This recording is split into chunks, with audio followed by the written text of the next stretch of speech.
What up, though? J. Roos Theory. About to talk about Crawford versus Spence and why I'm still going with Crawford. Both guys train hard. I was watching Crawford training.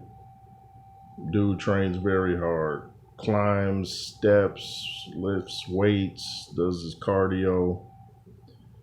But the reason I'm picking Crawford, not just because he seems hungrier, but I notice with boxing, usually the fighter that chases one guy, he's usually the guy that's going to win the fight.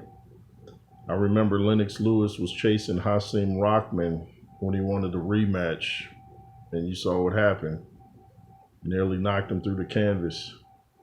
Lennox Lewis chased Evander Holyfield, won both fights.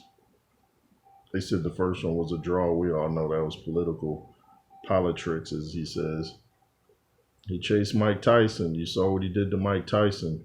So usually the fighter that chases another fighter usually wins when he gets the opportunity. I'm not overlooking Errol Spence and what a great fighter he is. Terrence Crawford's not overlooking him either. I just think Terrence Crawford hits harder. And people like to say, look at the size of Spence. He's so much bigger. He's not that much bigger. He's not that much bigger. This isn't like, what Tyson Fury versus, I don't know, Mikey Garcia. I don't know. I'm just picking random names, but it's not like a major size difference. So when people say, look at the size, it's not that. It's not going to be noticeable really on fight night. And even if it is, what difference does it make if you're bigger but the smaller guy punches harder? It doesn't really matter. Look at how many bigger opponents Mike Tyson fought, but he was the harder puncher in the ring. Just about everybody Mike Tyson fought, he was the smaller guy, but he was the stronger guy. But Terrence Crawford is focused, doesn't drink, doesn't smoke. All those things come into play. How you live your life outside the ring comes into play inside the ring. There's no real breaks in boxing. There's no off season. You know the cliche, you know the saying. You don't play boxing. You play football, you play soccer, you play basketball. You don't play boxing. And Terrence Crawford, he's focused. And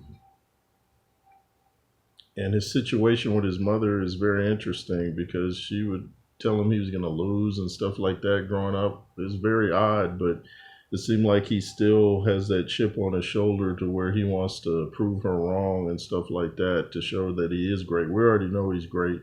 I think she does too. Maybe she just had her own way of trying to motivate him. Crawford is a tough guy. Errol Spence, tough guy. Survived that car accident. And it can go either way. Like, I'm not trying to hedge my bet, so to speak. I know Errol Spence can win the fight. It wouldn't shock me if Errol Spence won the fight, but I don't think he will win the fight. I think Terrence Crawford is just being overlooked for some reason. But he seems like the hungrier guy. I know Errol Spence is soft-spoken, which doesn't mean he's not hungry. I can be soft-spoken when I'm not on YouTube. Don't take it for a lack of hunger, though.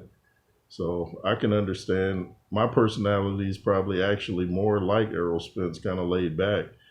But Crawford is hungry. He seems kind of quiet too. It's just, he says his, talks his talk when he's doing interviews because, he's very competitive and he knows what he can do. Both guys know what they can do. Might be a draw, actually, and we'll see what happens. Anyway, that's why I'm still going with Crawford. What do you guys think? LSR forever. Make sure to comment, share, subscribe, and be fearless. Oh, shout out to Gene Deal, former bodyguard of Puff Daddy, P. Diddy, and he's got a great platform on YouTube where he's exposing a lot. He's dropping gems. He's a real funny guy. Shout out to the Gene Deal Show. Go subscribe to him if you haven't. Anyway, it's the J. Roos Theory. Keep your hands up. Be fearless. Yay.